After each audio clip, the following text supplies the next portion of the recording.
Hi, this is Don Taylor, and I'm here at the Personal Learning Plan Google Hangout. I'm broadcasting from Main Street Middle School in Montpelier, and today we're going to be talking about parent conferences and using the Personal Learning Plan as a tool to help assess student progress.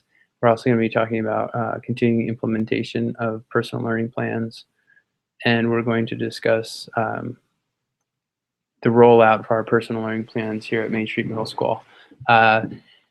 We'll see how many people actually attend the Google Hangout. I'm expecting Maura Kelly from People's Academy in Morrisville, and there's some other people who have expressed interest, and we're hoping to end today's session with a question and answer period.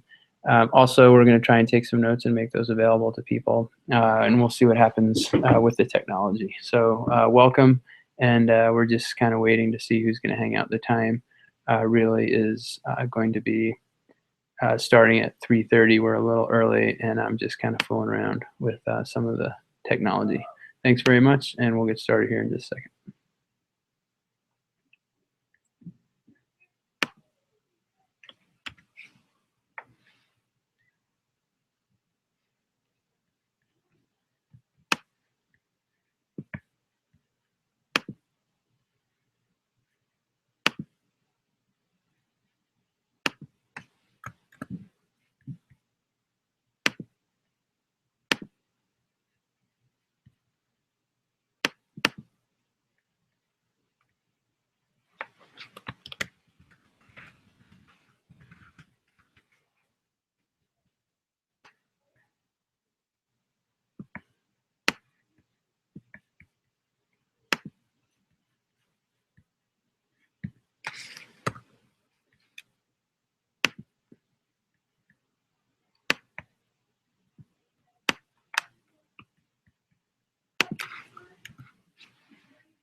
Hi. Hey, what's going on? How are things? Oh, pretty good. I'm just I'm messing around with the technology and trying to figure out how to use the Hangout more effectively. And so I started a little bit earlier, and I'm just, like I said, if you notice, I think on your screen you should be able to see that I posted 2 links, and I didn't do that very well, but the first link is actually for one of our students' PLPs. And then the second link, I think you've already seen that. That's the Team Summit Home for Personal Learning Plans. And I had just posted that because I got some interest today regarding the Hangout. A lot of people indicated that they were interested, but they didn't have time today, or they were already scheduled. And so here we are. And now you've been out for 3 days? Yes. Sick? Yes. Oh my goodness. I feel terrible. There are a lot of people are getting the same thing, I guess, going around, huh? Yep. Oh, that's awful. So anyway, the agenda today, I don't know if you want to wait a little bit, but we had said we were going to talk about parent conferences and see how that went, and I got some good feedback for that. And then I'd like to talk also a little bit more about how you're continuing to roll out the PLPs, and then also maybe a little bit about goals and how your goals are working, and then kind of what you have planned for the rest of the year here, if that's okay. Yeah. So I can't see the links. In the group chat. Like on my desktop screen? Yeah, so I have a chat. First of all, my desktop screen is toggling between a big screen of me and then you, and I'm not sure how to fix that. But then the other thing, let me just see here.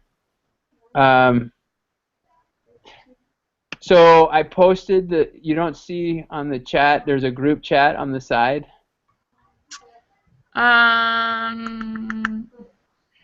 Okay, do you see the blue icon? Oh, so I just hit that. I just hit group chat, but there's nothing there. Okay. Well, that's a bug. So let me just see if I can post it again. Yeah, so I can see what you just typed. Okay. So let me copy. Maybe it's because I wasn't part of it? Right. Oh, cool. Okay. Is that working? Yeah. Okay. And I guess the other thing that's happening is because I can't because I can't use my school account in order to host the Hangout, I don't have access to my Google Drive, so I don't have all the things that I could be sharing, which is got it. annoying. And I could probably do a better job of getting that out to people next week or next time we do this. So let me just actually, you know what I'm going to do is I'm going to start a Google shared document. I think I can do that, right? Yeah. Okay, so let me see here. Okay, it's just going to take me a bit. I'm going to get a Google shared document going so that we can take notes on that. Okay, great. Did you go skiing last Sunday, or were you sick? I was skiing. Man, what a beautiful day, huh? Yeah, it was really nice. That was the best spring skiing I've had in quite a while. Oh no! Can you still hear me? Yes. Okay, sorry, I had a glitch. Yeah, that was the best spring skiing I've had in quite some time, actually. It was nice. Are you gonna make it to Tuckerman's this year, do you think? No, I've never done that. I don't know. What? Yeah, I've never. I've always I'm not a big skier anymore. I basically take my kids skiing, and that's pretty much it.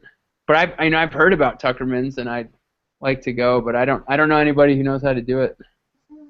Well, I usually go a few times a season, so it's usually like end of April, like very end of April, beginning of May. Yeah, and is it fun? Oh, it's so fun. It's really, really fun. And it's good skiing? Amazing skiing, yeah. Dangerous. I mean, on Saturday they had 6 avalanches. Yeah, I saw that on I follow the Catamount trail, whatever.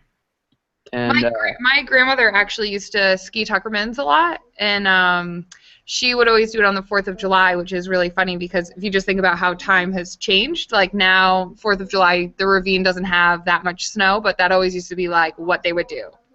Where did your grandmother grow up? Actually in Connecticut, but she would leave every weekend and go up to Mount Snow before it was Mount Snow, and her ski club like cut all the trails. She was one of the only women in this group, and she was like a big skier. Cool. Have you seen? I probably asked you about this, but have you ever seen that website Lost Ski Areas of New England? Oh, like the T-Bar Films stuff? Well, they have these maps of all these old ski areas, Oh yeah, and so they and then you can go kind of find them, and then you can go skiing at these places, at these really small places all over New England. yeah. It's kind of cool. So here is also another link, I think, and that is the doc that we can use for notes. I think that works. Mhm. Can you get to that? Yep. Just got it. Okay, cool. So I always associate Tuckerman's Ravine kind of with Franconia Notch. That's where I grew up skiing. Yeah, so I skied at Cannon Mountain from when I was like 4. My family would go up there for a week. And Mhm. my grandfather, the reason he took us up there was we went to this place called Lovett's Inn. Yeah. And there was this guy named Charlie Lovett who was friends with my grandfather. And I used to go there for like a week, and I used to ski at Cannon like all the time. And I haven't been back to Cannon since I moved back to the Northeast. But I'm kind of dying to go. We grew up skiing Cannon, so every weekend in middle school and high school, we went up and, Mittersill. So Oh, yeah. we had a chalet with 6 families in Mittersill, and we would all, like the kids had air mattresses in the basement, and every adult had, like, parents had bedrooms, and we just kind of like ski bummed it every weekend. And so we would drive from Rhode Island to Franconia, and yeah, so that's like where I grew up. Middle hard scrabble. Yeah. Man, that's where I learned the hard way how to ski. Holy smokes. Man, I had some huge wipeouts on that. Yeah. Don't you have to do a tuck out of the bottom, right? Yeah. And you kind of shoot up a little bit too. Right, and you've just barely survived middle hard scrabble, and you're shooting out of that, and I would just wipe out. It would be terrible. But that's cool. That brings back good memories. Yeah. My favorite run of all, I like Zoomer. Like I used to ski on that side, like Zoomer and Avalanche. Gary's Rocket. Yeah, I love it. Those are classic. My boyfriend works for Burn, the helmet company, and he does events all over the Northeast all winter. And so we did 2 events at Cannon. So I got to go twice this winter, which was so fun. Well, they have that big old tram, right? And so if you get there on a day when it's not crowded, you can just ski the tram top to bottom. Yep. All day long. Yeah, it's so fun. All right. So I don't know if anybody's actually going to join us. So I would like to. I think that okay. So did you guys had your conferences? Yep. So we had our conferences on Friday of last week. And have you guys had your conferences yet? Yeah, we had them on the 20th. Oh, great. Yep. So for our conferences, we, for my class in particular, so most of the 7th grade teachers had the majority of students come in on that day to give their conference, and we worked with kids, what the procedure was going to be and how they were going to present their information, and we gave students options on how they wanted to share their reflections, because we had them reflect on their goals, but then also share one academic success and challenge from each of their core areas. Okay, hold on a second. I'm going to write that down. Yeah. So 7th graders, they gave their conference. They had options on the reflections. Yep, so they could do a video, or they could do a Prezi or keynote. We kind of like left it up to them how they wanted to do it. Yep. And then we also had them create a presentation, however they wanted to share, on one academic success and one academic challenge for each of the core content areas, and talk about sort of, what they identify as their personal strengths and things that they need to work on. Okay. And so most of the students came in and had their parents with them for the presentations, but my particular class, I didn't have as many students who were able to come in. Just, I think it's difficult sometimes for parents, especially when kids are older, to take time out of work to come in. Right. So we had the option of the student giving the conference at home, and they could videotape it, and we had all students and parents fill out a Google form at the end, sort of giving us feedback. So that's kind of how we tracked the students who gave the conference, because the expectation is that every student presents their conference to either a parent or a trusted adult at school. Yep. So I still have a few students who haven't given a conference yet, but we're also tying it as a grade. So kind of like as a homework grade for their home team, just to have that accountability piece. Okay. And so you said that, so the kids who gave it to the conference to their parents at home, did you say you had them video record that, or how did they record that? Yep. So the hope was that they would record it, and the challenge is that it works for students who have like another device, but if a student only has the iPad, it's really difficult to record and give the conference at the same time. So we kind of kept track through the Google form. So they had a Google form that they were using for their personal learning plan. So they would give their conference, and then they would fill out a Google form? Yeah, together with the parent. And we would ask the parents questions, and so the student and the parent would have a conversation, and then the parent would respond. Okay. Hold on, Maura. This is pretty cool. Is that Adam? Hey, Don. Adam, this is Adam Deo from UVM. Adam, this is Maura Kelly. Do you guys know each other? No. I don't think so. Okay, Maura teaches at People's Academy, and I'm assuming, Adam, did you just find this because I tweeted the link? Yep. Okay, so I just tweeted the link, and obviously on Twitter, and Adam, we're live, so this is going to my YouTube channel because so many people are dying to watch this stuff. But this is a good professional development kind of. We've been meeting for the last, I don't know, maybe this might be our third or fourth one where we're meeting about PLPs. And if you'll notice, there's also a Google Doc.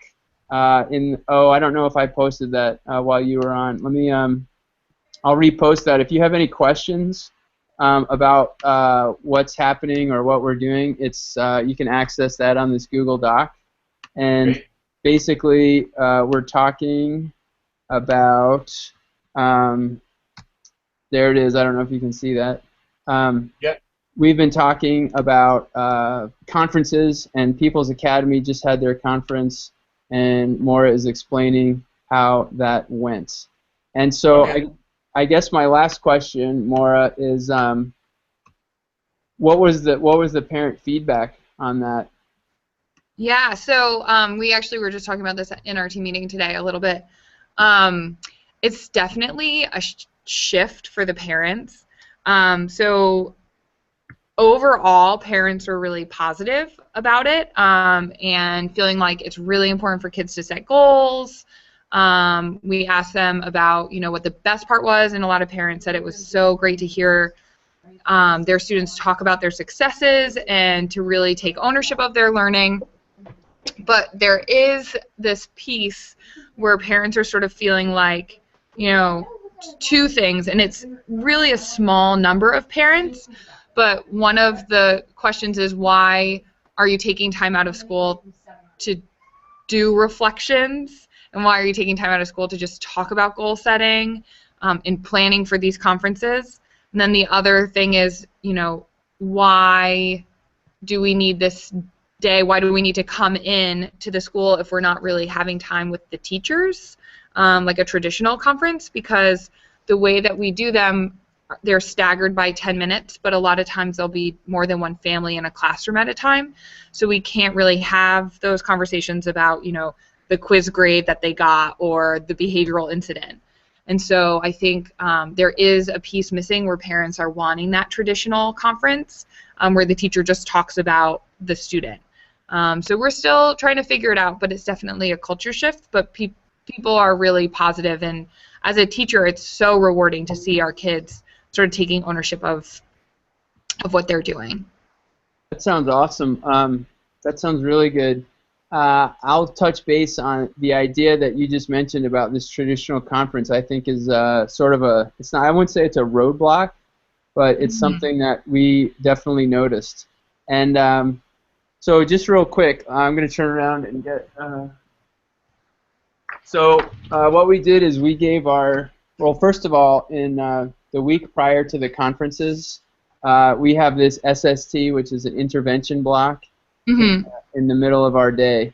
And it's from 10 to 10:35. And so what we did is we had the kids get on their PLP, and kids started to organize their PLP, and we work on it almost pretty regularly. And so the PLP, there wasn't a whole lot to do, but we had the kids, we had them go through their PLP, and they wrote a reflection on the goals that they had set for the second trimester. And so then we asked the kids to come to the conferences 15 minutes before their allotted time. And during that 15 minutes, we gave them a script that they were expected to go through with their parents. So the script was that the student reviewed the personal learning plan, then the student reviewed their trimester 2 goals. I had told you before that we had kids do a video analysis of their goals. So they watched the video, and then the student identified 2 strengths and 2 challenges and related to their performance on a selection of curriculum activities. So this is kind of what, if you can see this, it's upside down or whatever, but they had a script in front of them, and they went through it, and then the second, after they did that for 15 minutes, then they came in and met with the teachers. And, I would say it was kind of awkward because the PLP, when you're meeting with the parents want to know exactly what you just mentioned. They want to know traditional measures and standards of how the kid's doing in class, right? And so then you're not really talking about the PLP. You're talking about basically assessment scores. And the PLP, the parents they liked it, but it wasn't a tool that we were using right in the conference. The most interesting thing to me is that at the end of our last conference was an hour long, and it was an IEP conference, and we were trying to set new goals or decide what kind of services the kids would need, right? So we had the PLP on a big screen behind us, and we actually started going through the PLP and looking for evidence of the kids learning. And we could find it, and the kid was able to talk about it, right? And I guess what that made me feel is that this idea of the kid actually presenting it, rather than sitting at the table, but the kid actually getting up and presenting it, is something that we may want to explore more deeply in the future. Because I think that was the best one, and that was the one where we used the PLP the most. So in some way, there needs to be, either they have, I don't know how to structure it, but I definitely feel, as you did, that the parents still want some of that traditional conversation. One thing that we did do, we used a Google form to get feedback from parents, and the parents all seem to understand the purpose of a PLP. They all seem to enjoy the PLP and the process. But we didn't reach all the parents. I think we got like 13 responses from 22 7th graders. And so, you're getting sort of a mixed bag of response. Actually, that's not totally true. What you're getting is the people who are really invested in their kids' education. You're getting their responses. And I'm not sure, how we can tap into the other kids, maybe some of the struggling learners who don't have that background and support, how we can identify or help them start to explore or get the feedback on the PLP. And I think that's one of the big hopes for PLPs is that, because it is student design and student driven, that we're able to have sort of this more universal access to families. Like, is this a tool that we can use to get families in the door who may traditionally not enter the door? And I think like one-to-one devices is an excellent opportunity. Giving the iPad to the family, that's a great way to engage them in a conversation. And so as a team, one of the strategies that we came up with was doing these sort of distance conferences, like one of our big assignments that we, not big, but one of the assignments that we give every year is a family media agreement, and students bring it home, and there's a whole checklist and, you know, talking points for parents, and the kids film them having a conversation with their parents about digital citizenship. So the parent didn't have to come to us, but we have record of all of our kids having a conversation with the parent, you know, and so it's like, how can we really engage all those families? Because I think you're right. I think, you know, giving those traditional conferences, we have the parents who are going to show up regardless of whether it's a PLP or a traditional conference. Right. So how can we use the PLP to engage every family?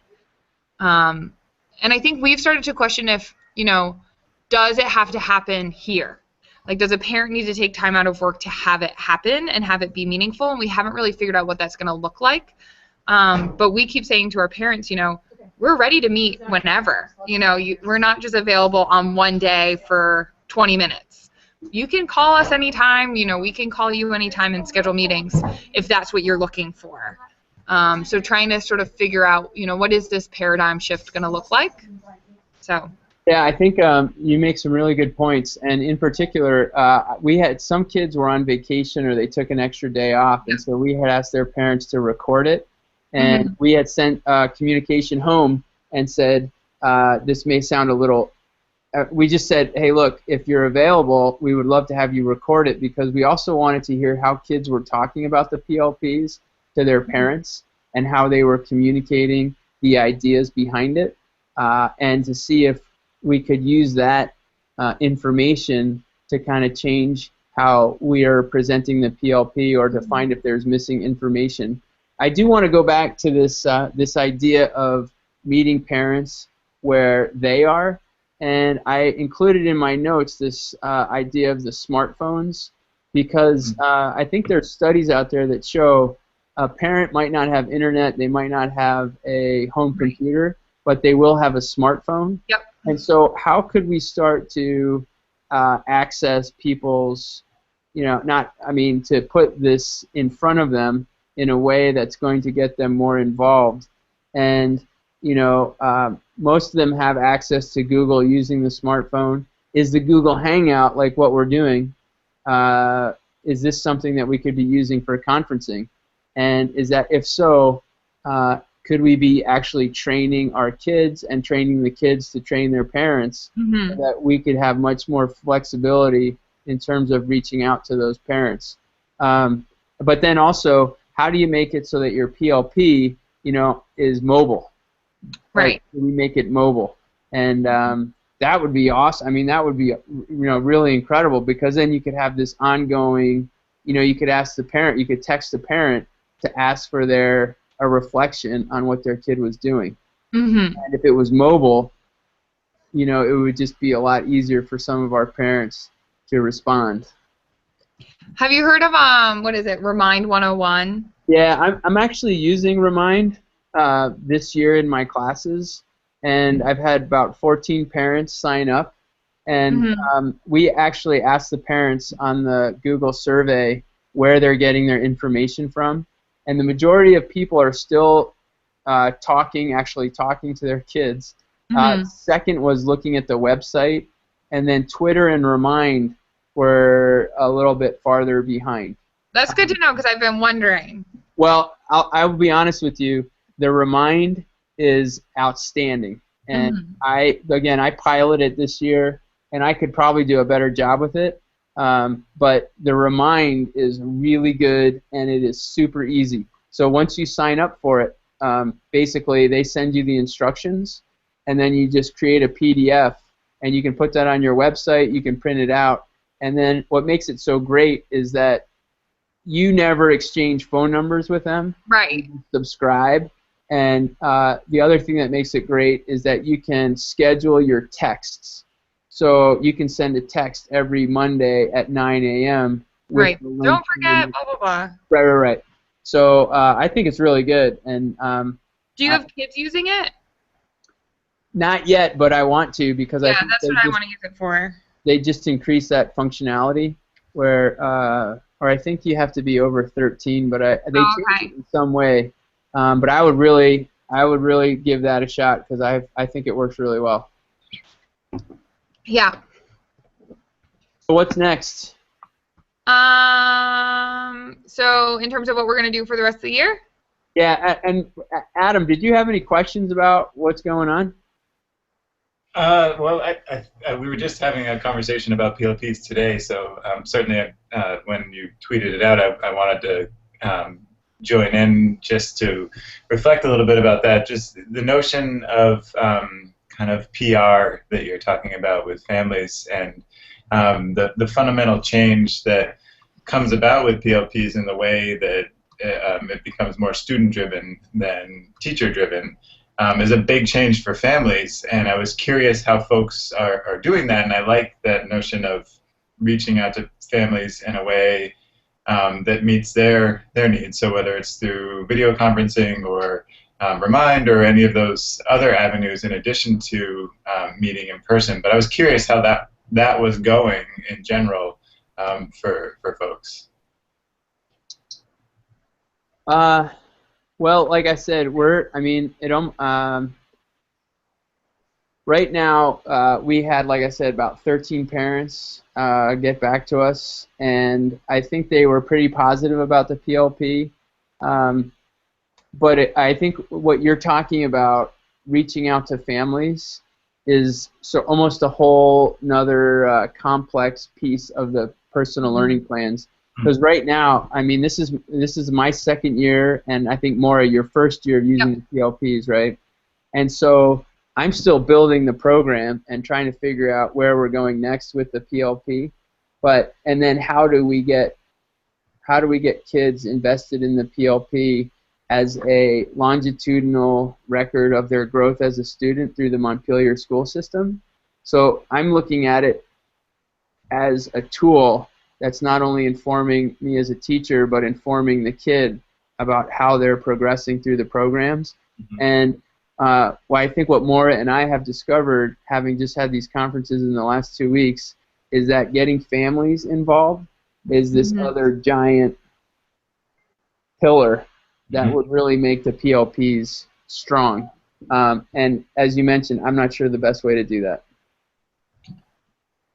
We had an interesting thing. So in thinking about having them sort of do it in this sort of distance way, we had this, one of the responses from the parents was like, I can't remember the exact wording, but the gist was like they had a really hard time, the student had a hard time keeping like a serious face on because they knew this was a serious thing and they were trying to do it, and it just felt like a very uncomfortable role, and so they all kept like cracking up.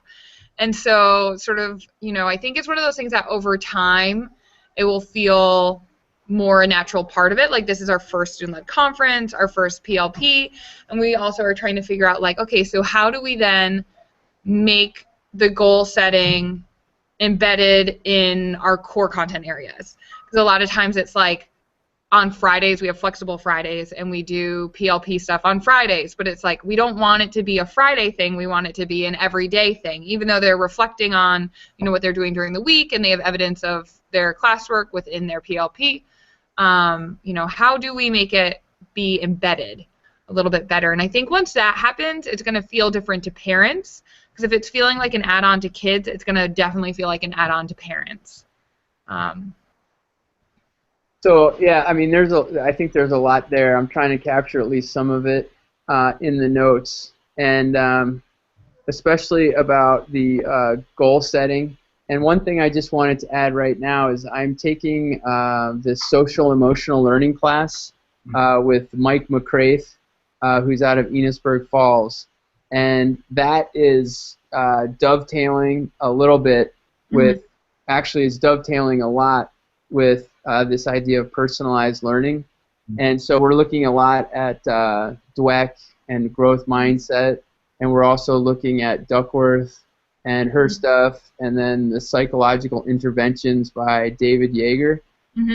And so what we've done, I think I mentioned to you this last time, is what we've done is really started to incorporate the language of strength and challenge and mindset and perseverance into the goal setting process. And then we're attempting to get kids using that language on a regular basis so that they can then apply it to I have to go down there anyway, so their goal setting. So that's just an added thing about goal setting that I wanted to throw in there, because I think there's a lot to be said for incorporating that growth mindset, and it makes a lot of sense. And for me in middle school, it also is it's appropriate developmentally. Yeah, we've been doing a lot with that as well. Our math teacher uses it a lot in her classroom, and so then we sort of, in our team meetings, we talk a lot about mindset, and you know, she actually was the one that created the template and a model example for students, because teachers, we made our own goals, and so we have our own like goal bumper stickers up, and we showed kids like our own reflection videos and all these different pieces. But for her personal goal, she has a goal about doing a Spartan race. She does a lot of CrossFit, and so she actually she wrote up her reflection, and then she took a video of herself and her CrossFit coach, and she sort of was interviewing the CrossFit coach on her growth and all this stuff, and we talked about a time that we used our mindset when we were, you know, a growth mindset when we were skiing together, and all these different pieces. And so I think it's so good for the kids to also see us using that language, and sometimes I'll go in and, you know, do stuff with them, or I have a homework group on Tuesdays, and I do math, and I talk about how I have to use a growth mindset when I'm doing math because I get really nervous. And so I think that's definitely something that if you're looking to make it realistic for kids, it's important. Right, and yeah, so I mean, that's just another thing that I've been thinking a lot about, is how do you start incorporating the language of the goal setting and the growth mindset, as you mentioned, kind of embedding that into the curriculum, but also embedding that into elements of the personal learning plan, and in particular the idea of when we reflect, how did we use a growth mindset, and how did we persevere, or what were some of the strengths and challenges that were coming, that we overcame because of that. So it's sort of this language of metacognition that I'm trying to associate with the PLPs, and with this whole idea, I think I've mentioned this to you before, about the idea of this identity, growth and reflection, and transformation process that we believe that kids are going through in the middle level. So yeah, that's cool, and that's one way that we're starting to try and embed it throughout the curriculum, and make it more relevant for kids. And as you mentioned, I think when people are pulling outside experiences and tying that to the school, that's also powerful for kids, and I'm trying to figure out the best ways to do that. Just real quick, I had a question for you. In terms of assessment, I've started to do this thing where kids can retake or redo any assignment if they want to get a higher assessment, right? So I'm telling kids now that I'm only assessing one snapshot of you, and at one given time, and if you're not proficient, you're not yet proficient, but that you can keep going and keep trying in order to improve. And I was thinking that that's part of that growth mindset, and that's part of that grit and perseverance. Are you doing anything like that with your assessments?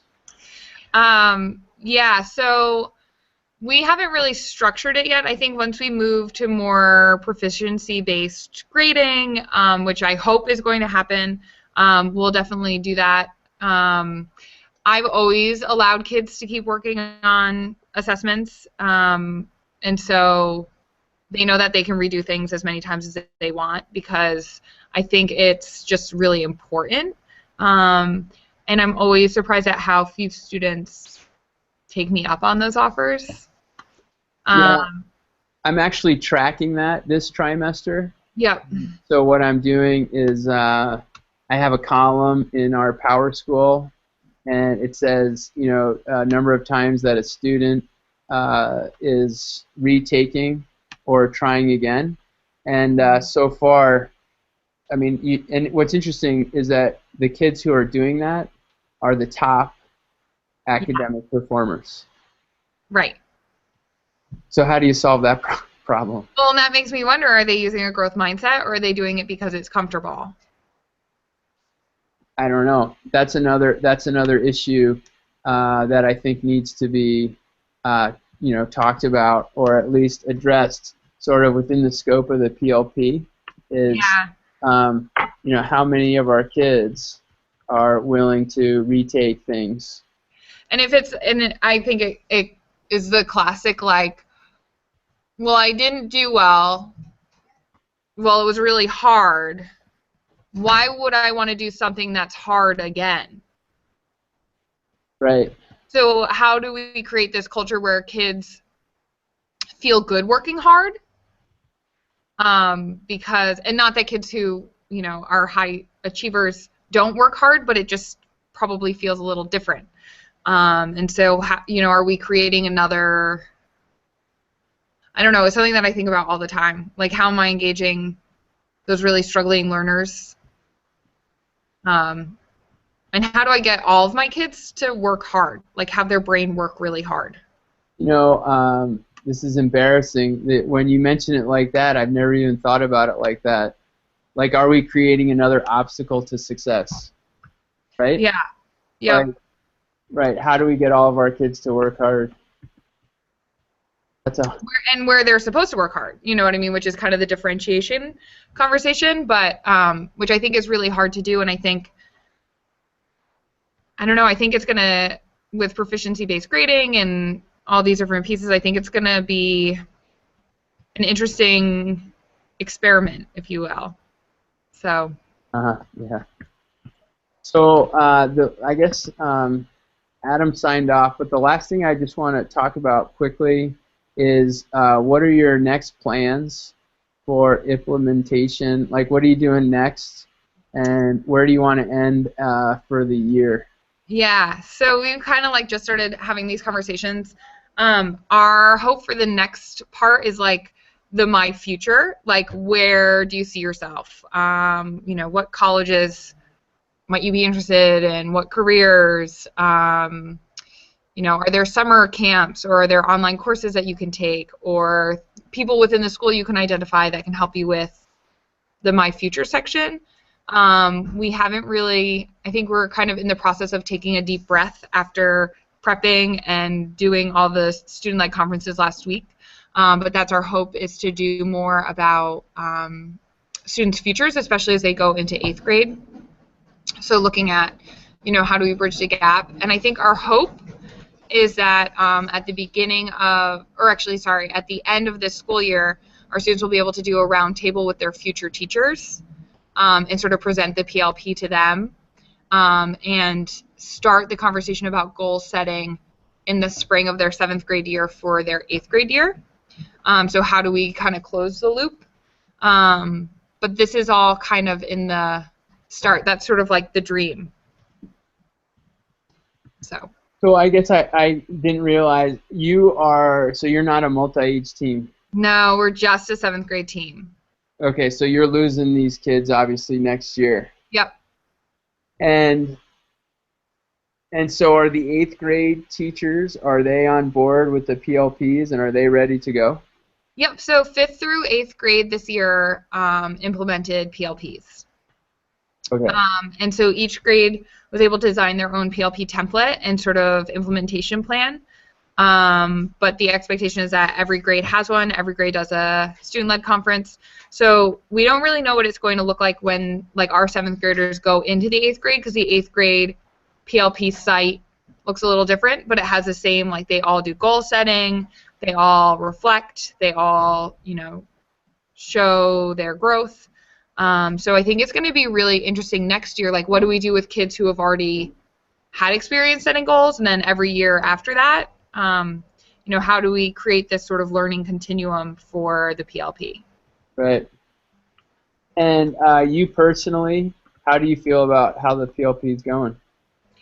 I am, like, really impressed. I think it's so great for the majority of my students. I think for students who struggle with language, it's really difficult, especially when we're asking them to reflect, typically verbally, both written and oral. I think that's something that I haven't put my finger on how to make better.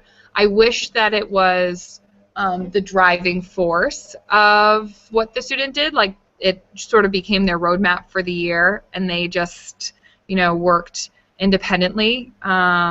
I think in my mind I would love it to feel like a one-room schoolhouse, and we were kind of like, you know, all doing our thing, and I was helping each student in areas that they were interested in and coming up with learning plans, and then they would, you know, kind of work their way through independently. But, you know, the reality is that's not happening right now. But I'm definitely very happy. The students have put a ton of work into this, and I think that they're starting to really enjoy it. I don't know if enjoyed is the right word, but they're able to see the growth that they've made, which feels really good. So what platform are you actually using? Google Sites. Okay. All right. So that's good because I have a question for you. Okay. And my question is this.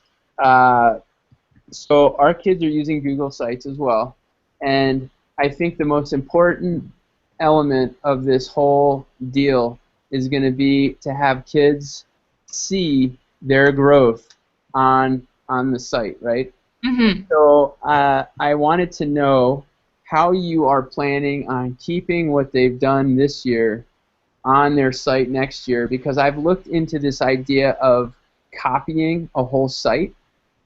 And so I've just looked into it. I'm sure I could figure it out. But what would happen is that the kid would be able to copy their whole site at the end of their 7th grade year, and that stays as a kind of a separate, you know, HTTP site, whatever. You know, it's a separate URL, and then they can continue working on their site.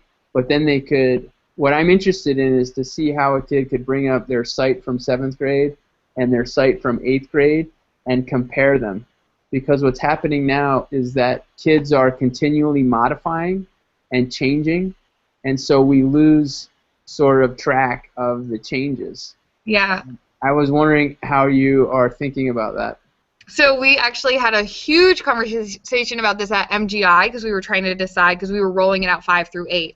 So we were like, do we create one site that has a different tab for each of the grades, or, you know, because we want them to be in 8th grade and 9th grade and be able to look back and be like, oh my gosh, look at me when I was in 5th grade, and this is my goal, and this is a thing. But then we were also like, but, you know, is there something really important about the kid starting the process over again every year?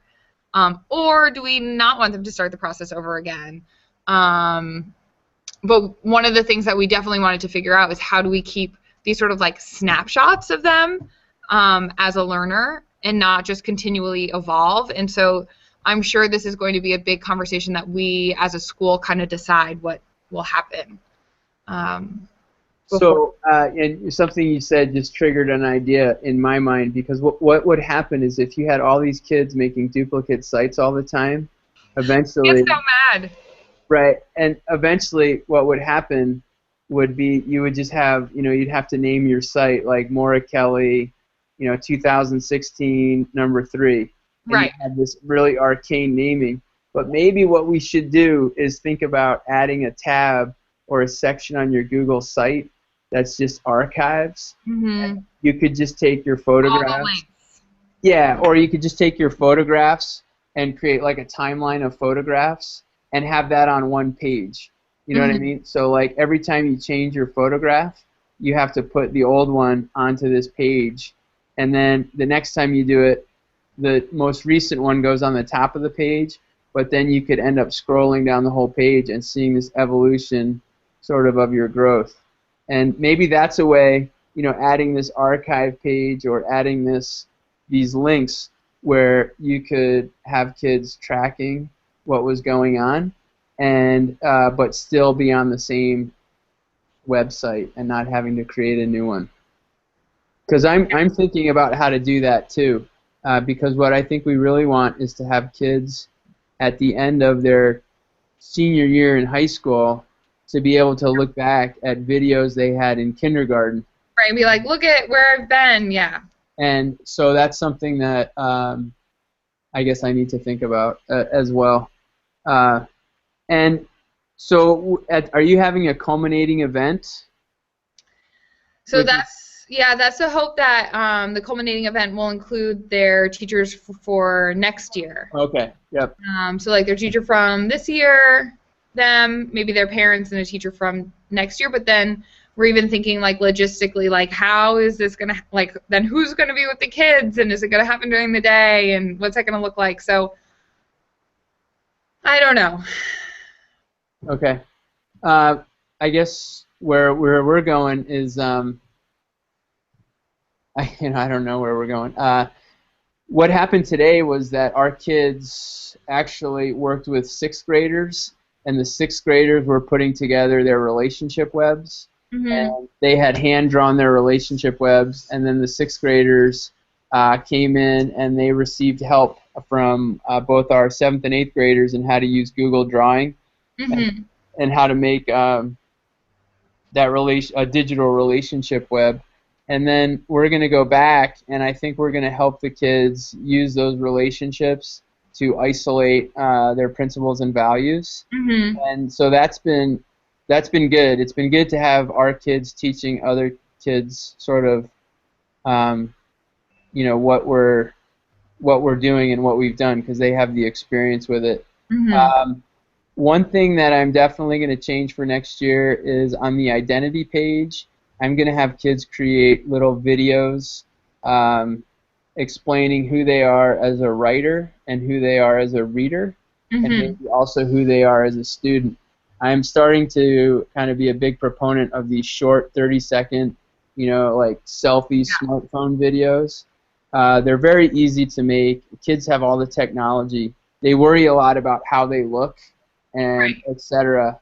But to me, that's something that's like part of the revising process, part of the writing process, where they should be able to crank out these videos, quickly. So we're going to try and incorporate that. I'm really interested in how kids perceive themselves as students, as readers, and as writers, and if that can change over the course of the time that they're in our program. So that would be one. That would be one thing. Another. What else was I thinking about? That archive page we just mentioned is something that I would like to explore a little bit more fully. And then for our culminating event, our kids have to write speeches. Our 8th graders have to write speeches. And we're also doing a short story unit at the end of the year. And part of that unit is that they then create a short film. And we have a kind of a Team Summit Film Festival. Everybody gets together and shows their films. And I think instead of just doing the films, we might include that to be presentations of the PLPs. Oh, yeah, that'd be cool. As like a culminating event, you would show your movie, and you would show your PLP, and you would, it would be kind of a celebration. I talked a little bit about that today with our team. I don't know for sure if it's going to happen, but I'm hopeful that will be, that we'll have that culminating event, and then kids will see actually how much they've grown. So I mean, that's where it's going.